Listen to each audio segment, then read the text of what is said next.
I would like to introduce Stephanie Rivera. Um, she is the Sustainability Education Manager at Ecosource, a nonprofit environmental organization based in Mississauga. She believes in the restorative and re energizing effects of nature engagement and is dedicated to supporting educators and families in fostering positive outdoor experiences through experiential learning. She has coordinated nature play projects for the last 4 years and represents Ecosource as the co chair of the Peel Halton Nature Collaborative, a network of professionals and community stakeholders invested in incorporating nature into everyday lives of children and families. So, with that, I will pass it on over to Stephanie. Thanks, Stephanie. Thanks so much, Janelle. Thank you, everybody, for making it out today. This Friday evening. I hope the conference and your week has been going well for you. And what I'm just going to do is share my screen. So you'll see a PowerPoint come up in just a few seconds. All right, can everybody see that okay? Yep, okay. That's great. Wonderful, thank you. So yes, my name is Stephanie, and I'll just be going through the presentation today. I promise I tried to make it as interactive as possible for this bit of a late Friday evening. So I hope we'll all sort of hang in there together. But before we dive into the material, I did want to start with the land acknowledgement. I'd like to begin this workshop by recognizing that the land on which the Ecosource office operates and on which we engage the communities of the region of Peel is part of the unceded traditional territory and treaty lands of the Mississaugas of the Credit First Nation. I acknowledge the first inhabitants of these lands, those who continue to live, and the future generations who will live in these regions, including the Anishinaabe, Haudenosaunee, Huron-Wendat, Ojibwe Chippewa, and Métis peoples. On this stolen land, Indigenous peoples have endured historical oppression and continue to face inequalities from a system of colonialism, the effects of which continue to this day through generational trauma and ongoing injustices. As a part of the process in honoring Southern Ontario's original occupants and stewards, I would also like to recognize that this territory is within the lands protected by the Dish with One Spoon Wampum, a treaty made between the Anishinaabe and Haudenosaunee peoples to share and protect the land of Southern Ontario. I am grateful to have the opportunity to work on these lands, and I strive to respect the principles of the Wampum Agreement through our public education work. Okay, so we're actually going to get started with a fun little activity. I call it the nature name game, and it's just a way for us to introduce one another. What I'd like to do is, if you feel comfortable to share in the chat, if you can just share your nature name, which is your first name, and a part of nature or an aspect of nature that starts with the same letter, the same first letter of your name. I kind of make mine up on the fly, and I guess today mine will be Stephanie Sunbeam. That's my nature name, and I'm joining in from Mississauga. If you'd like to share your nature name with all the participants here, please, I do invite you to do that. Does somebody mind reading? Janelle or Yeah, Kathy? absolutely. So we have Michelle Moon. This evening, I am Juniper Janelle, Melina Mallard, Rosa Rain from Toronto, Rochelle Rock from Niagara area, Very nice. I like that. Catherine Crows from Waterloo, Bernadine Bumblebee. I love all of these. They're so great. Wow, welcome. Welcome Allison all of you. Alfalfa. Okay, yeah. Oh, yes. Alfalfa, that's a good one. The reason I like this activity is because you can do it, and there's just so many things about nature, aspects of nature. You can even specify it if you want to add a bit of a challenge to one particular thing, like something that you can grow, or a plant, or a creature, and it's a little bit of a fun activity you can integrate into your individual learning environments, whatever those might be. Okay, so as many of you I'm sure know that there are many ways, creative ways, to support outdoor and nature engagement and foster positive nature experiences. So what we're talking about today is kind of the union between natural curiosity and some of those overt learning that we like to capture because of either the school curriculum, maybe it's the early years curriculum, maybe it's just for fun because it's a passion of yours to bring environmental education to your learning setting, be it a classroom, daycare, a summer camp program, whatever it is, and however you're joining us from. That's what we want to talk about today. We really want to hone in on nature connection because research points us to the fact that when children engage in the outdoors, particularly in the same repeated setting, right? The setting that you could find in your school, your local neighborhood,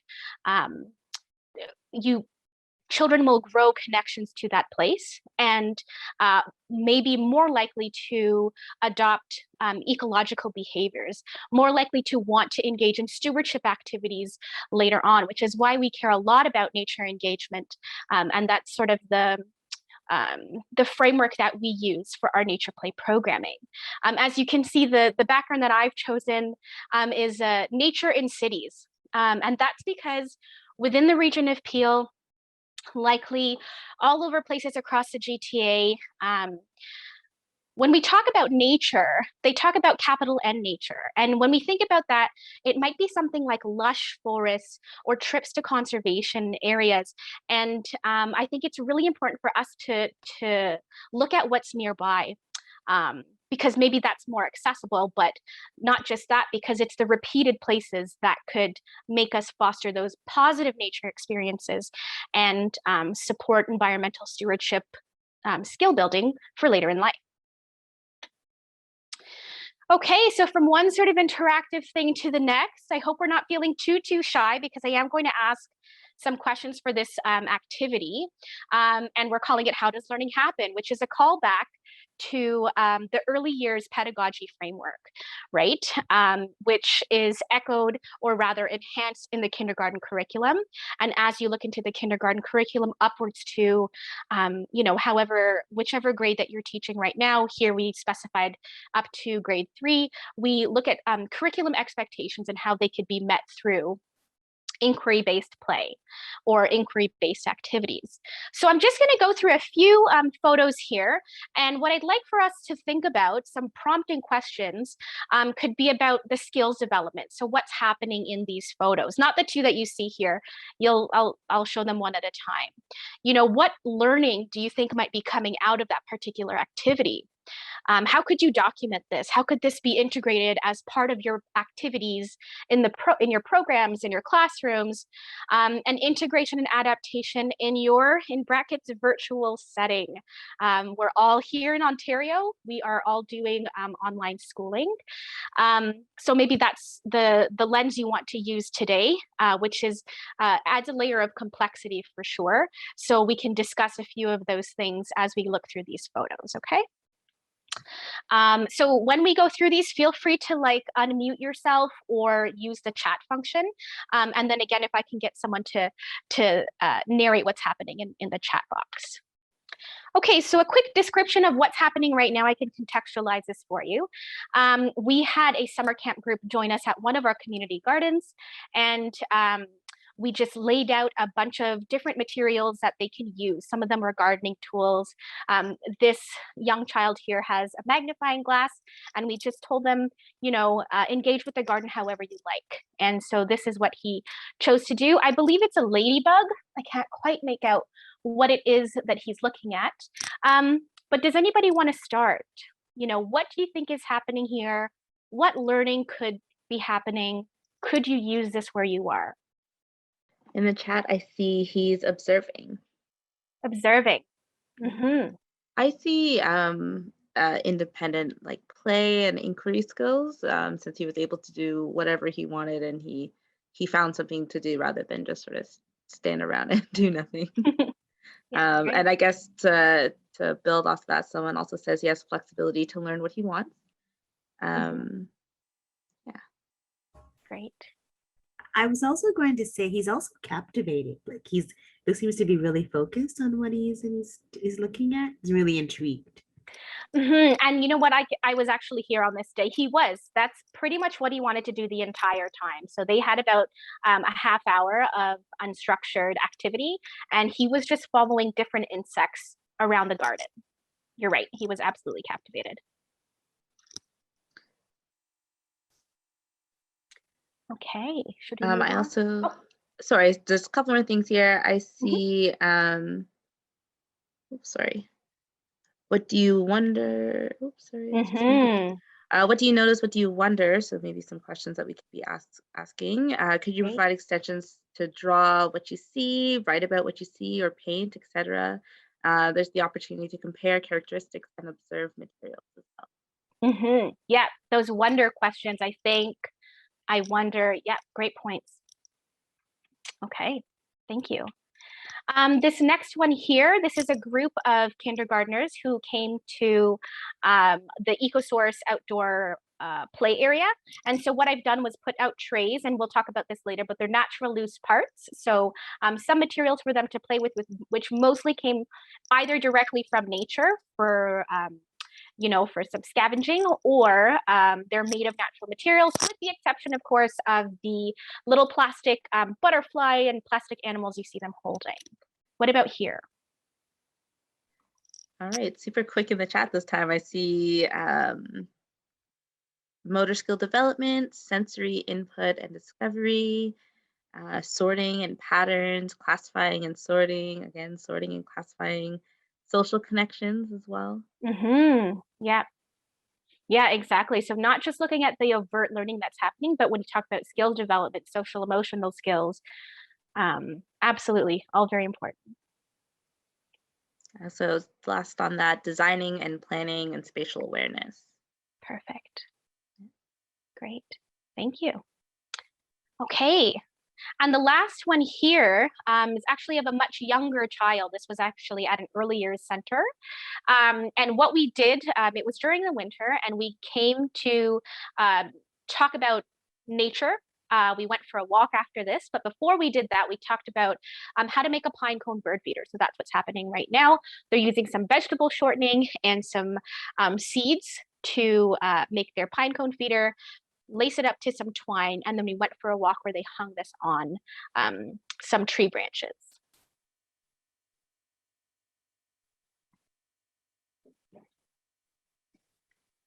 Any thoughts on this one? In the chat, I see creating, motor skills again, wonder, curiosity, who will eat from the feeders, question, designing. Yeah, great. And awareness of natural relationships and material choice, following step by step. Really great answers. That's wonderful. Thank you.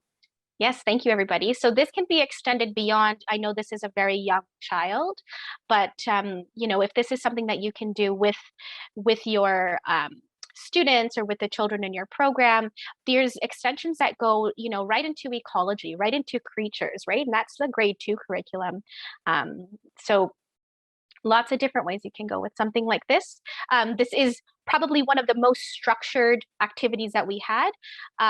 So, we do have that in mind, but also it opens up multiple avenues for direct curriculum links.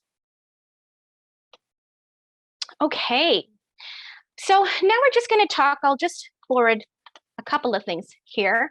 I talk about why nature, why now, and by now I don't mean literally right now, not even within the past 5 years, maybe 10 years. It's maybe within the past, let's call it 10 to 15 years. But more so, maybe within the last 5, we are seeing a shift into, and I don't want to call it back to nature, but that's kind of what they're calling it, is a back to nature movement. And some of these images that you're seeing kind of point to why. Does anyone want to venture a guess as to what some of these are speaking to? Again, in the chat, or you can unmute yourself. In the chat, I see digital world from Bernadine. Catherine says nature deficit disorder. Yes. Yeah, Exactly. So for those of you that don't know or aren't too familiar, Richard Louv, he wrote Last Child in the Woods and coined the term nature deficit disorder. And that's where we also, and this is many years old now, but talking about why we need to bring children back outside. There's more of a disconnect between children and the natural world, and we're seeing this in many ways. So yes, more screen time.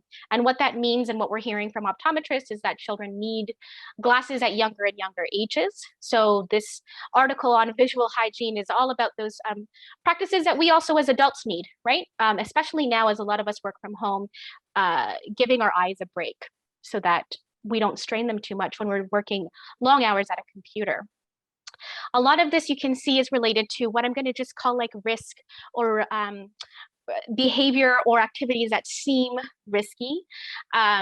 So it could stem from, parents, but it could also be at the school level. It could be within the individual educators, some hesitation around doing things that where somebody might get hurt. We are seeing a lot of that as well. And of course, the D+ in our participation report card, though it is from 2018, it just means that children aren't getting, not just outside, but they're not doing a lot of physical activity as much. So there's a call to get children outside and engaging in activity.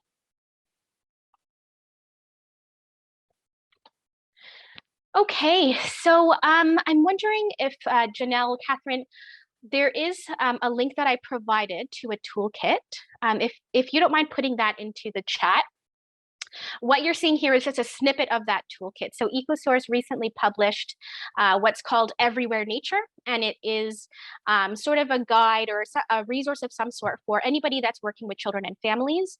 It does speak specifically to Peel region, and we're going to be using this toolkit later on. But what we're seeing here is, what nature engagement really means and the various benefits of those, which we probably already knew, physical and emotional health, improvements, social skills development, of course, those long-term impacts like I talked about, like building stewardship activity or interest for later on in life. Okay, I'm also a really big advocate for playing in all weather. So you can see throughout the season, these are just some photos of our nature play programming all across the region, doing different things, mostly with mud and some other manipulative activity. So you see some clay there, there's some mixing, some potions and, water and snow going on. It's a really big hit. Okay, so we're just going to move on to, loose parts theory. I'm not sure where everybody is in terms of knowing what loose parts are, but we can talk about it really quickly now, and then we'll move into talking about different activity stations.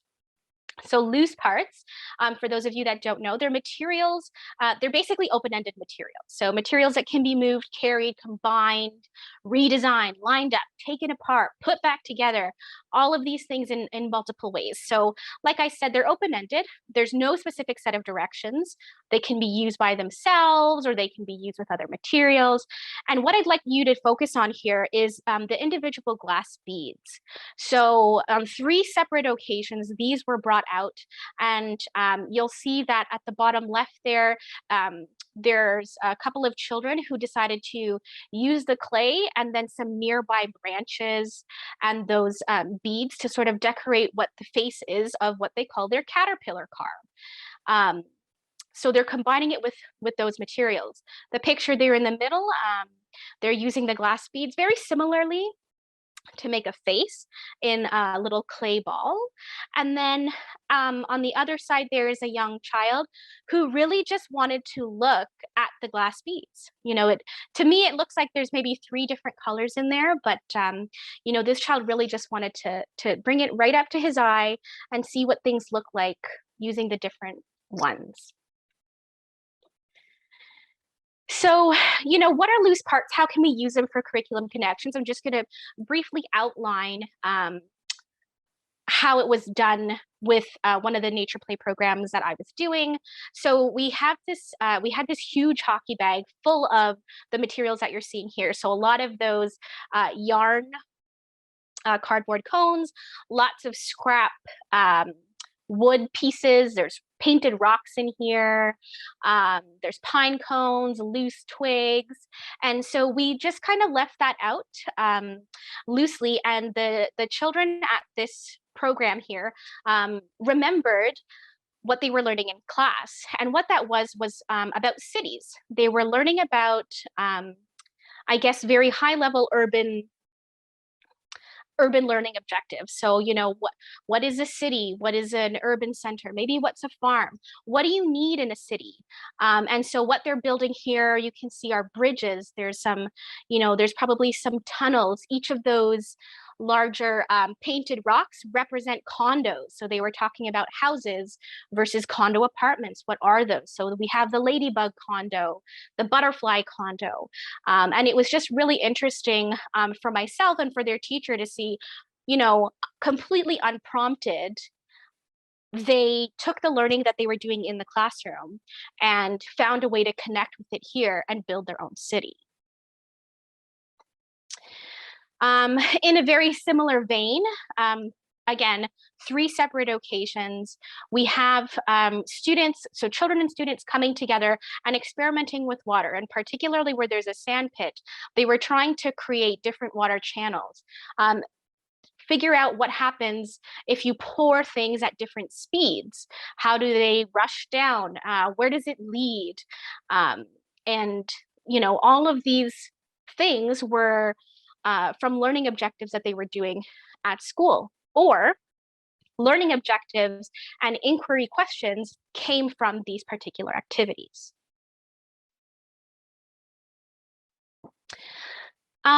So I do invite you to try to use loose parts wherever you can to invite, you know, more inquiry into the activities that you're doing. This slide is all about natural loose parts. You'll also be receiving a separate resource guide that's going to outline these for you as well. So that should be going in your email. And then the other resource, Everywhere Nature Toolkit, is also a good one to have. But some of the natural loose parts that we've been using in our programs are listed here. And the really beautiful thing about this is it's very cost effective. So, you know, we'll go around and collect pine cones, or if there's extra seeds, we have a community garden program. If there are old seeds that are likely not to germinate, we can use those for loose parts activities. Same thing with dried flowers.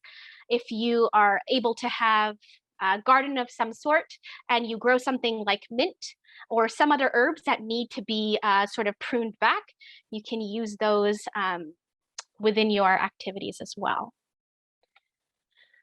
Okay. So now what we're going to do actually is talk about a few of these open-ended activity stations. And in the resource, the extra resource that you're going to be getting via email will list these in detail.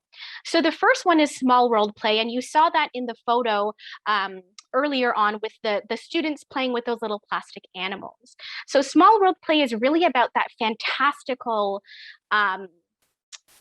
element of play. They're creating worlds, but on a very small level. And you can see this even with adults, right? You're looking at hobbies like miniature train models, if there's people that do that now, but even things like Lego. This is about building your own world on a small scale. And there is a very large appeal to that. You might see in the past couple of years, I've seen tons of fairy gardens pop up. Really, really fun to look at. So this is a wonderful idea to have, if you can, within your environment somehow. And again, fairly cost effective. I did have to purchase those plastic little figurines, but it's still lots of fun and lots of learning that can come from that.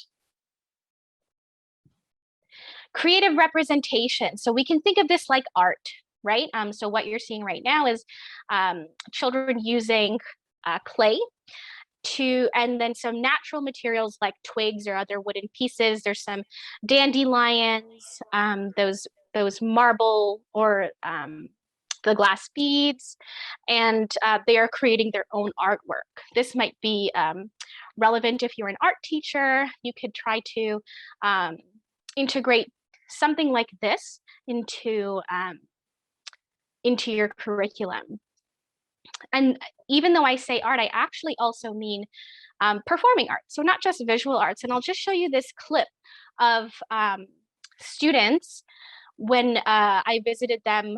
It must have been in a fall sometime, but basically what you're seeing is they took that same big hockey bag I was talking about of materials and made themselves a little concert. So the video is going to play, but you'll see that there are people there singing into their microphones.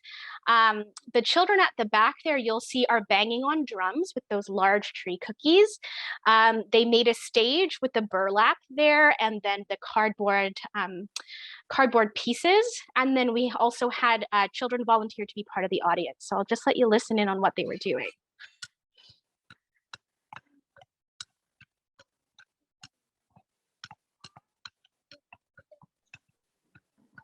I think we're just having a hard time hearing the audio, Stephanie. Oh, but no. We can see the video. Okay. You can't hear them? Just a little bit, but Okay. I don't know if anyone else is having a problem. We can hear bits and pieces. It's a little choppy. Oh, okay. Okay, well, I hope you got to hear that. It was some very sweet singing of the I'm Still Standing song. But the point is that they were able to use those open-ended materials and connect with what they were also learning, within the school walls. Okay, and the last one that I do want to talk about is tinkering.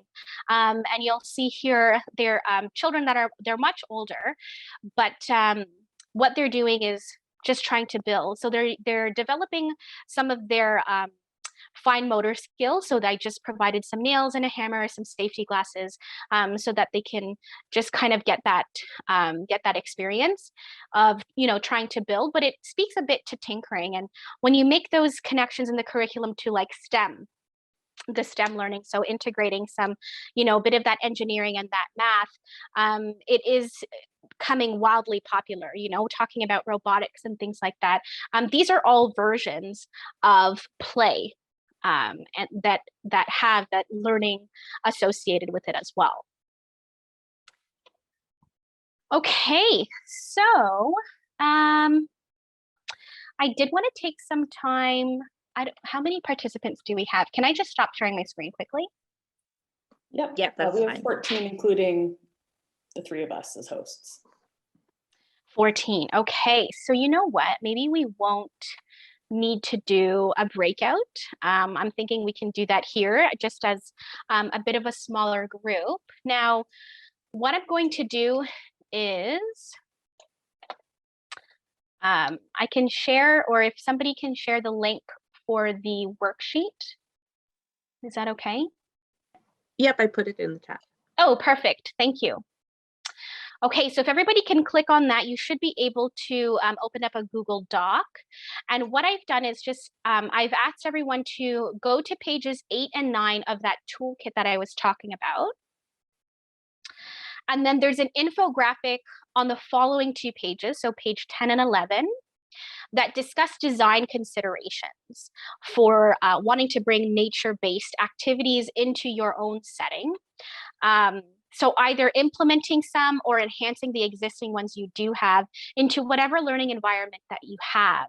So I would just like for everyone to take some time to, maybe we can do 5 minutes to take a look at that sheet, and then you can edit it directly. So if you want to just jot down bullet form some thoughts you had on after reading those pages on how to bring those design elements into your learning environment, and then we can just sort of regroup afterwards.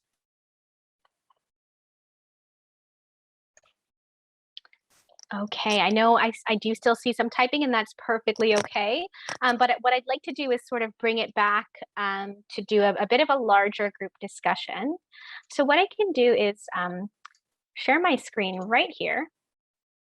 Then we can all read along with um, what's been put on, and feel free to keep typing, everybody, if you still need. I'd just like to open the floor up to some discussion.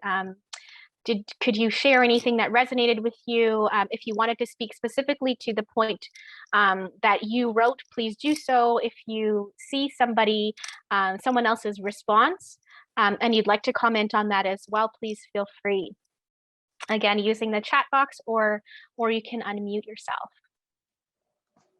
I can go first. I see lots of people still typing in there. Nothing in the chat yet, but I can talk about what I put. So something that was really great to see, because it's not always talked about in toolkits like this, is cultural diversity, including Indigenous cultures. So what I put was having culturally informed programming is important, especially in urban areas where there's lots of diversity, especially since some of these students may not be seeing themselves in nature spaces or think it's not for them. So maybe using loose parts that are more familiar, that they're more familiar with. So maybe like special beads or bits of like printed fabric, whether that's like a fabric that is like an African print or like something like that.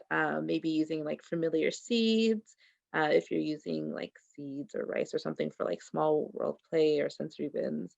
And having the opportunities to present other cultures as well. So even if you're in an area where maybe there's not as many cultures, using this time to just add something little from another culture, I think is a nice easy way to put that in. Absolutely. Thanks so much, Chanel, for sharing. Yes, exactly. As we were developing this toolkit, that was something as part of the Peel Halton Nature Collaborative, which is sort of starting to develop into its own group right now, but lots of conversations around culturally informed programming, really understanding where what the experiences of the families that attend your program or the families that come to your school, what those experiences are. And then figuring out how to integrate that into the program, right? You're absolutely right, particularly in urban areas. Maybe they might not have the opportunity to go into these really large, lush, and you can read that there in the toolkit, areas. And so just kind of finding a way to integrate what's local, what's nearby, and understand that experience, right? If we're taking a look at maybe we're looking at families who didn't get the chance to go outside, or perhaps going outside isn't something that's deemed safe or deemed a practice that we can do every day. So really taking that lens and thinking about these design considerations, accessibility, equity, and putting that or using that in your framework for developing program. Anyone else? If you don't mind, I could just hop on the mic, and I was just going to mention that in a lot of these programming, generally your parents are going to come with children, either to drop them off or to supervise or whatever, and in making sure that the children feel comfortable in their with their cultural identities within the program is great, but in a lot of cases, making sure that the parents feel comfortable as well, especially if you've got a situation where there might only be a couple of parents in the group that are from their specific culture, only a couple that are immigrants, or only a couple who learned English as a second language, making sure that all the communications that you give with families are encouraging those people to come out as well, and giving the impression, and then following through on the impression that no matter who they are, they will be welcomed and feel like they're getting the full experience of that program. Absolutely. That's great. Thanks so much, Rosa. In the chat, I just see from Bernadine, I wonder if liability issues within principal contracts make them hesitant to allow for more of this kind of programming. That's a great question. Does anyone have any answers or input for sorry, did you say Bernadine? Yes. Yeah, for Bernadine. Yeah, love to put it out to the floor. I was going to say to Bernadine, I'm not sure, Bernadine, if it is, but I'm finding that over the years, there are fewer and fewer things that students are allowed to do, and I think it's all a liability. So maybe, perhaps. Yeah, sorry, go ahead, Janelle. Yeah, I guess maybe in response or maybe as a separate thing, really also says perceived risk versus actual risk, which I think is a really big thing as well. Yeah, yeah, very good point. In the toolkit there, you'll see there's a link to, oh, I'm forgetting exactly what it's called. It's another toolkit, it's another resource, but it's a risk assessment. And it's very important to have, to make those distinctions between perceived risks and actual risks, to be able to like weigh them or qualify those risks. And sometimes that might help if there's, it might help in a situation where you're maybe seeing some pushback, or if you'd like to bring something forward, to know that there's an actual tool that's being used to evaluate risk, that might help. But yeah, very, very good question. We work with a lot of schools, and it's great to be able to work with some of the administrative team, also the custodial team, when you're implementing something like, let's say, a garden or some other initiative that involves, you know, environmental education outdoors or something extra. There's a lot that hinges on the administrative and custodial team. Sometimes I can't speak very widely. So maybe a grain of salt that one for yourselves. Okay, great. So I'm just going to stop sharing this screen right now. Okay, and so I know we really only have about 10-ish minutes left. I do want to do if anybody has some more question and answers, or sorry, some more questions that we can do in a question and answer period, if anybody wants to share anything. At the same time, I haven't quite let up on the work here just yet. There's one final activity that I'm going to ask you to participate in. Thanks, Janelle, for putting that in. This is called a Padlet. And so if you open that up, you should be able to, I'll share my screen right now, and then we will talk about it. This is also a really great tool to use if you're ever looking to do some evaluation type activity. What this is, it's kind of like I guess like a whiteboard or a notepad. So I put 3 questions up for you here. You could add a comment. And once somebody adds a comment, other people can sort of like that comment as well. So it's just a way for everyone to see the responses together. It works a little bit like a Jamboard in that sense. So there's some highlights that I'm asking. Oopsies. So what were some things that resonated with you during this workshop? If you wanted to share those, that would be great. Looking ahead, what learnings do you feel you can take into your practice? Whatever learning environment you're in, if you feel that there's something there you can bring forward, I'd invite you to share it there. And then this is just like the more of. So what concepts or ideas would you like to further explore? What concerns or hesitations do you still have after this workshop? So very much like what just came through in the chat, that sort of administrative or administrator concern, that would fall under this category right here. So I'll stop sharing the screen, and then people can just populate the Padlet on their own time. And then in the meantime, if anyone has anything to share, any additional questions that they'd like to talk about, please, the floor is yours. Oh, I see. Julie here referring to the document lays out allowable activities by grade and safety considerations that need to be implemented. Great, thank you. Thanks, Julie. Yeah, great to have a lot of these resources and places to get additional information to move some of these activities forward wherever you are. Okay, so again, I'll just go on mute. If anybody needs to say anything, please feel free. And otherwise, we can just all keep our eyes on what's going on in the Padlet, and feel free to like anybody's comment if you want. I have a question, Stephanie. It's about you said you have students come. Do they come like as from a class to Ecosource from mostly Peel or from other places?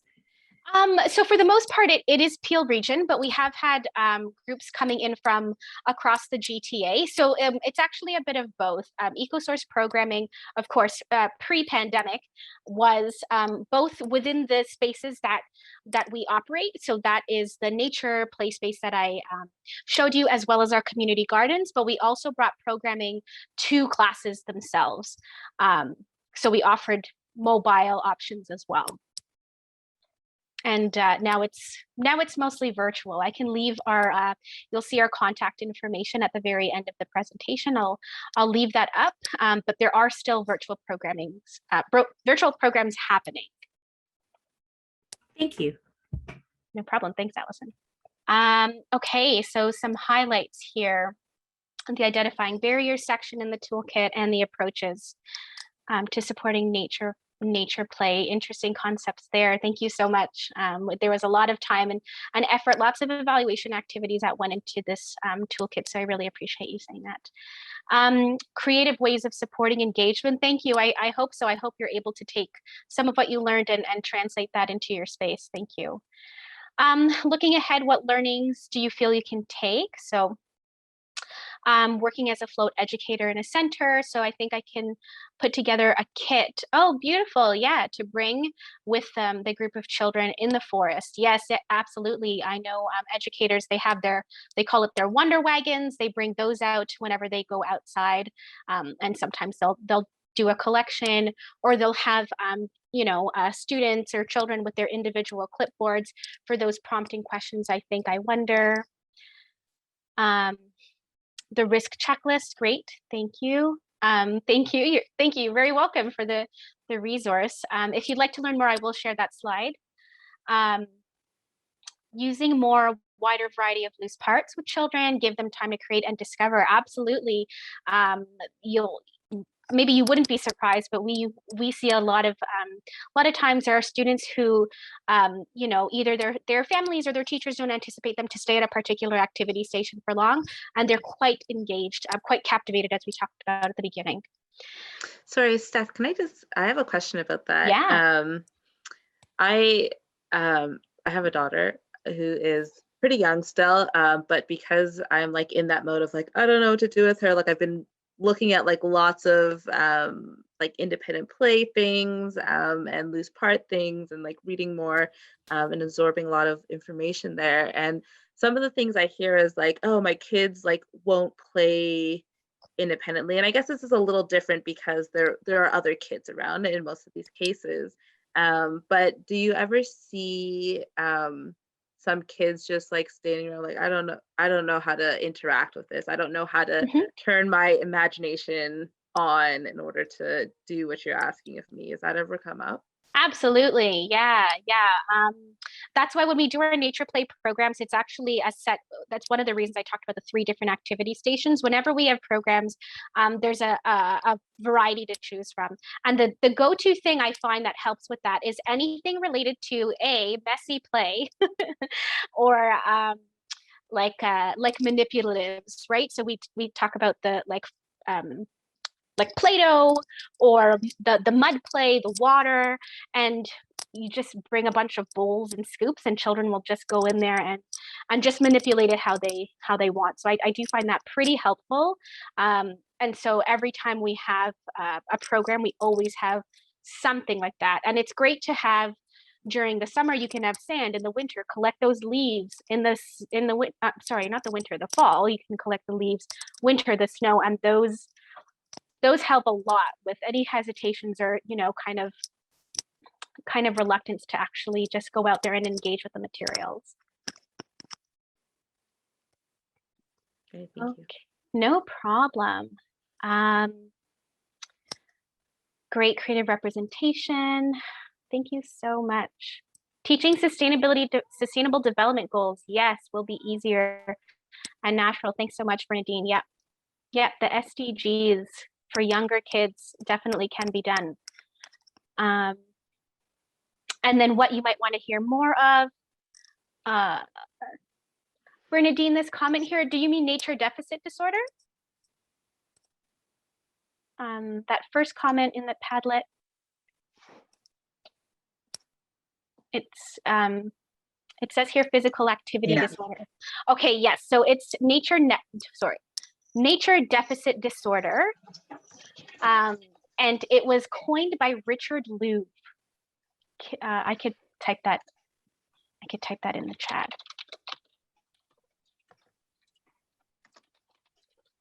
Oh, thank you. He is the author of Last Child in the Woods. Oh, thanks, Janelle. Okay, glad that we want to continue learning. Thank you. Integrating more Indigenous ways of teaching and learning about nature, how to do this. Yeah, that's a really great question. I'll get to that in just a minute. And then lastly, yeah, nature deficit disorder, increased impacts post-COVID. Yes, and that's what we did want to outline in the toolkit. We are seeing that the need for what we call pandemic play. So even though there's the pandemic and the stressors going on, there's still, children do need to go out and play. They do need to have that engagement with nature. So yeah, definitely a lot of things have been exacerbated by the pandemic, and this is one of them. I am just going to quickly just share this one slide about the contact information. And I do have a couple of suggestions for that, the one comment on Indigenous engagement.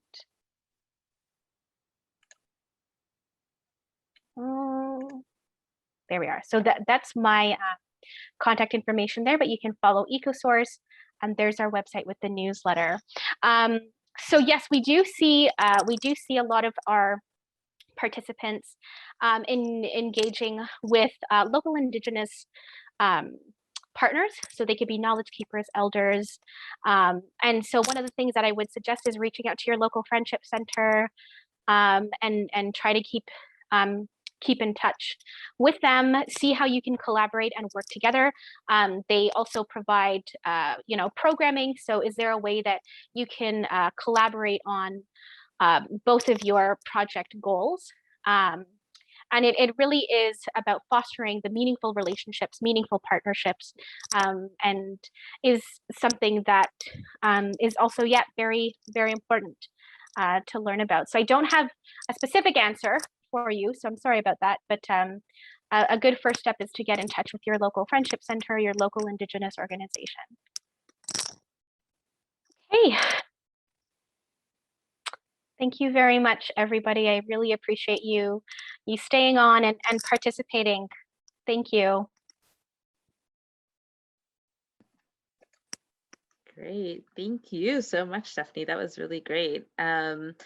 It is near the end, but if anyone had any questions, feel free to put them in the chat, and we'll see if we can get to them at a later time, or we'll see if we have some time now. But thank you, Stephanie. That was a really wonderful presentation, and really great to see like really engaged children and students out in nature. So thank you and the toolkit is amazing. So I'll definitely be coming through that well, maybe not this evening, but this weekend. I'll take a look at that. So thank you so much for sharing that. My pleasure. Yeah, it was really great. So with all that being said, we have made it to the end of day one of the EcoLinks conference. Thank you for everyone who has joined us today. We look forward to another full day tomorrow. So we hope that some of you can join along in some of the presentations tomorrow, because there's more learning and more fun to be had. So yeah, come and join us again tomorrow. And just a reminder, if you did have anything that you learned today that you wanted to share on social media, make sure that you, of course, tag Ecosource for giving us that wonderful information, but also tag Enviro Educators, which is OCU's social media, and you can also use the hashtag EcoLinks 2021. And with that, we will say very good night to all of you. We hope to see you next